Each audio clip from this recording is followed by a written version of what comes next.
सभी साईं भक्तों को ओम साई राम, जय साई राम। तो बाबा का जयकारा लगाते हैं। श्री सच्चिदानंद सद्गुरु साईनाथ महाराज की जय। आज ये बहुत ही प्यारा सा अनोखा सा अनुभव हम आपको शेयर करेंगे और मैं यही कहना चाहूँगी कि बाबा पर अटूट श्रद्धा और विश्वास बनाए रखें, क्योंकि बाबा पर विश्वास बनाना बहुत ज़्यादा ज़रूरी है। क्योंकि बाबा के दो ही मंत्र हैं, श्रद्धा और सबूरी। बाबा हर कोई देखिए, हर किसी काम को करने के लिए हमें टाइम लगता है, धैर्य लगता है। तो धैर्य हमें रखना चाहिए और समय हर काम के लिए लगता है। तो मैं ये बात बताते हुए आपको अनुभव शेयर करती हूँ। अनुभव है बहुत प्यारा सा कि जब हम 12th क्लास में थे और 12th क्लास में मुझे टाइफाइड हो चुका था। तो टाइफाइड इतना ज़्यादा गंभीर था कि बहुत मुश्किल से ठीक हुआ। और उसके बाद क्या होता है कि पापा ने बोला कि बेटा तुम्हारी 12th है, तुम्हारे अच्छे मार्क्स आने चाहिए अब की बार, क्योंकि तुम्हारा फिर बीए में एडमिशन होगा अच्छी जगह, तो हमें एडमिशन कराना होगा, तो उसके लिए तुम्हारी फर्स्ट डिवीज़न आनी चाहिए। ही सोचो, उस टाइम पे मैं इतनी डिप्रेशन में थी कि बाबा, मेरा कोई भी कोचिंग नहीं था, मैं सेल्फ़ स्टडी करती थी। और उस टाइम पे मुझे टाइफाइड भी था और उसके बाद देन थोड़ा करके ठीक होने लगी मैं। और वहाँ पर जहाँ हम रहते थे रेंट पर, तो वहाँ एक दीदी रहती थी। उन्होंने साईं बाबा के बारे में मुझे बताया। मैंने उनको पूजा करते हुए देखा, तो मैंने उनसे जाना कि दीदी आप किस भगवान की पूजा कर रही हैं? तो उन्होंने बोला साईं बाबा की पूजा करती हूँ। और मैंने उनसे एक बुक ली, उसमें 9 व्रत के बारे में लिखा हुआ था। मैंने भी 9 व्रत करना स्टार्ट कर दिया। मैंने मन्नत मांगी। मैंने एक वाइट, मेरे पास पीला कपड़ा नहीं था, मैंने वाइट कलर का हैंकी लिया और उसको हल्दी में उसको धोकर हल्दी में किया। पीला पीला हो गया तब मैंने उसमें एक सिक्का रखा, मन्नत मांगी, बाबा के श्री चरणों में रखा और मैंने बाबा से यही कहा, बाबा मुझे नहीं पता, मैं अब याद करती हूँ, अपनी तरफ से पूरी कोशिश कर रही हूँ, लेकिन मेरी फर्स्ट डिवीज़न आए और बाबा मेरी यही मन्नत है बस। और उस टाइम पे क्या था कि जो भी मैं याद करती थी तो भूल जाती थी। जब मैं एग्ज़ाम देने जाती थी तो मैं यही कहती थी, साईं बाबा मेरी सहायता करिए, साईं बाबा मुझे सहायता पहुंचाइए, प्लीज़ कृपया कीजिए मुझ पर।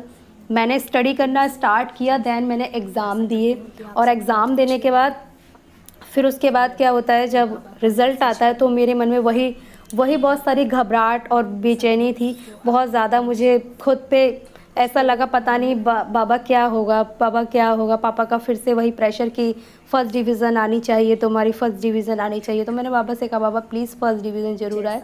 तो उस बीच क्या होता है कि मैं जब 9 व्रत पूरे कर लेती हूँ अपने, तो 9 व्रत पूरे करने के बाद बाबा ने मुझे साक्षात दर्शन दिए।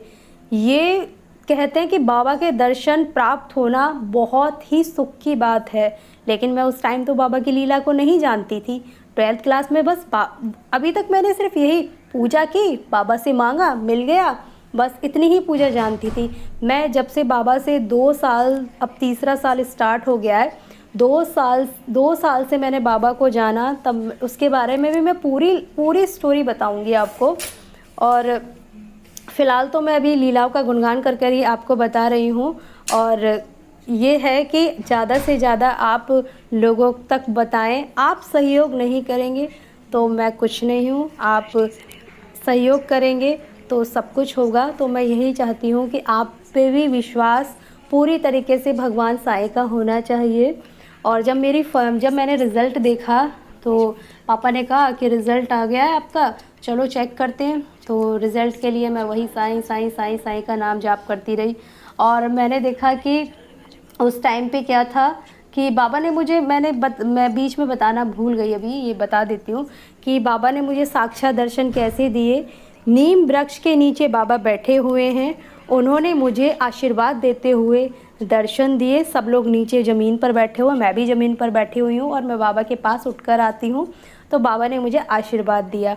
मेरे 9 व्रत पूरे हो गए थे और देन जब हमारा रिज़ल्ट आया तो हमने रिज़ल्ट सर्च करने के लिए हम गए, तो वहाँ हमने जाके देखा तो हमारी फ़र्स्ट डिवीज़न आई।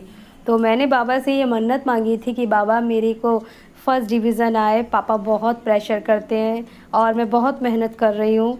और उस टाइम पे तो आप समझ सकते हैं कि टाइफाइड एक ऐसी बहुत ज़्यादा परेशानी हो जाती है, उसमें बहुत वीकनेस हो जाती है।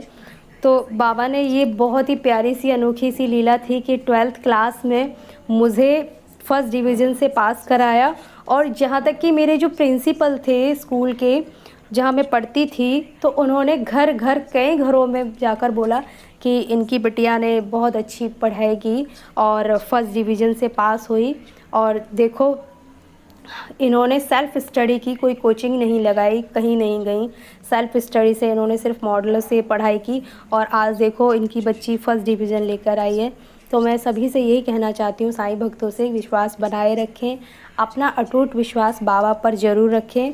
और देखिए, साईं चालीसा आप पढ़ पाएँ ना पढ़ पाएँ, आप बाबा की आरती कर पाएँ या ना कर पाएँ, लेकिन बाबा का नाम स्मरण आप ज़रूर करें, कुछ पल के ही लिए करें। सुबह उठें तो ओम साई राम।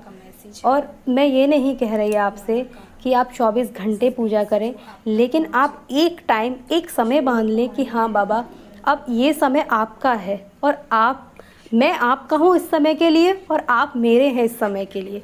एक समय में बाबा को बांध कर रखें और देखिए उनकी अपार कृपा क्यों नहीं होगी, बिल्कुल होगी। मैं एक साक्षात परिणाम हूँ बाबा के लिए, क्योंकि मेरे घर में भी मैं जब पूजा करती थी तो मैं तो बाबा के, मैं खो गई बाबा में। मैं साईं सच्चरित्र पढ़ती थी तो मुझे बहुत टाइम लगता था। तो मैं पूरी स्टोरी बताऊंगी आपको अपने बारे में। तब तक के लिए ओम साई राम, जय साई राम। सभी साईं भक्तों को